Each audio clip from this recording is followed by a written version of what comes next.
Welcome back. Telugu రాష్ట్రాల్లో భూ ప్రకంపనలు కలకలం రేపుతున్నాయి. ఏపీ తెలంగాణలో కొన్ని సెకండ్ల పాటు భూమి కంపించడంతో ప్రజలు తీవ్ర భయాందోళనకి గురయ్యారు.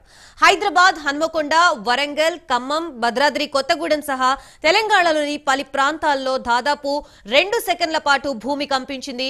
అటు ఏపీలోనూ 2 సెకండ్ల పాటు భూ ప్రకంపనలు వచ్చాయి. విజయవాడ, జగ్గైపేట, నందిగామ పరిసర ప్రాంతాల్లో భూమి కంపించింది. ఇళ్లు, అపార్ట్మెంట్ల నుంచి ప్రజలు ఒక్కసారిగా బయటికి పరుగులు తీశారు.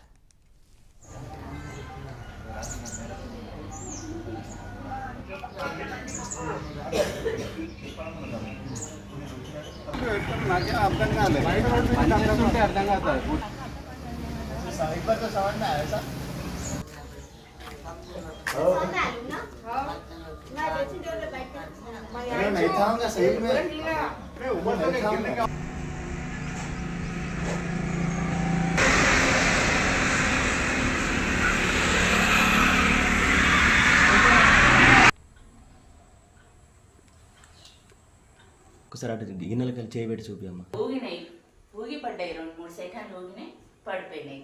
నిలబడి ఉన్న డబ్బాలు కింద పడిపోయినాయి.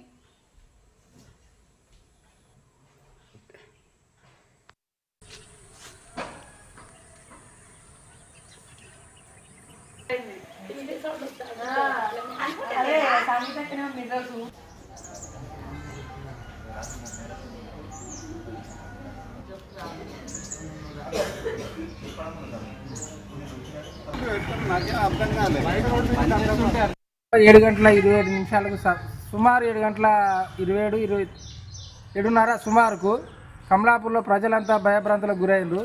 ఇంట్లో ఉన్నటువంటి బోళ్ళు, తర్వాత ఇంట్లో ఉన్నటువంటి మొత్తం అందరూ కూడా భయభ్రాంతులతో బయటకు ఉరికొచ్చినటువంటి పరిస్థితి ఏర్పడ్డది. 2 సెకండ్లు భూకంపం వచ్చినట్టుగా భూకంపమే అని మేము అందరం కూడా బయటకు వచ్చినాం.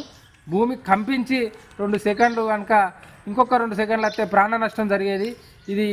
ఈ కమలాపూర్ ప్రజలు భయభ్రాంతులో ఉన్నారు. ఇప్పటికైనా ఇక్కడ ఏం జరుగుతుందో ఏం పోతుందో కానీ మరి ఇట్లాంటి సంఘటనలు జరిగే ముందు సైంటిస్టులు ఏం చేస్తారు, మరి ఇక్కడ ఏం జరుగుతుందో కూడా అందరికీ తెలిసే విధంగా ముందస్తుగా మరి ఇక్కడ తెలిసే విధంగా ఉండాలి. ఈ భూకంపం వచ్చింది 100% ఇంకొక 2-3 సెకండ్లు కనుక వచ్చినట్టయితే అతి భారీ నష్టం జరిగేది. మరి ఈ భారీ నష్టానికి ఎవరు మూల్యం చెల్లించునో ఏం కాదో తెలియకపోయినా కానీ ఇప్పటికైతే ఇంకా ప్రజలు భయభ్రాంతులనే ఉన్నారు. 7:27 ములుగు మండలం వివల్స్ కాలనీలో మరి భూకంపం వచ్చినట్టుగా బీరువాలు బోళ్ళన్నీ ఊగేసరికి భయంతో బయటకు వచ్చినాం. బయటకు మా ఇల్లేనా ఇంకా వేరే ఇల్లు కూడా అందరూ బయటకు వచ్చినాం. మాకు నన్ను భయాందోళనతో గురవుతున్నాం. మరి మేము ఏం చేయలేక మాకు దిక్కు దోస్తలేదు, భయం అవుతుంది. మరి ఇళ్ళలో ఉండాలన్నా భయపడుతుంది. కాబట్టి మేము మా చుట్టాలకు ఫోన్ చేస్తే మరి దేవేరిపట్నం, పత్తిపల్లి, మరి అన్ని ఊర్లలో పోతే మాకు కాదు మాకు అందరూ అదే వాయిస్ అంటున్నారు. మరి మాకు ఏం తోస్తలేదు, భయాందోళనకు గురవుతున్నాం. దయచేసి దీన్ని ఈ ప్రభుత్వం ఏదైనా మమ్మల్ని ఏదో రకంగా కనిపెట్టి సాయం చేయగలని కోరుకుంటున్నాం. ములుగు మండలం వివల్స్ కాలనీలో మరి భూకంపం వచ్చినట్టుగా బీరువాలు బోళ్ళన్నీ ఊగేసరికి భయంతో బయటకు వచ్చినాం. బయటకు మా ఇల్లేనా ఇంకా వేరే ఇల్లు కూడా అందరూ బయటకు వచ్చినాం. మాకు నన్ను భయాందోళనతో గురవుతున్నాం. మరి మేము ఏం చేయలేక మాకు దిక్కు దోస్తలేదు, భయం అవుతుంది. మరి ఇళ్ళలో ఉండాలన్నా భయపడుతుంది.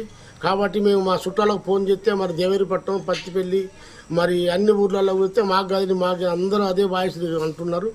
మరి మాకు ఏం తోస్తలేదు, భయాందోళనకు గురవుతున్నాం. దయచేసి దీన్ని ఈ ప్రభుత్వం ఏదైనా మమ్మల్ని ఏదో రకంగా కనిపెట్టి సాయం చేయగలని కోరుకుంటున్నాం.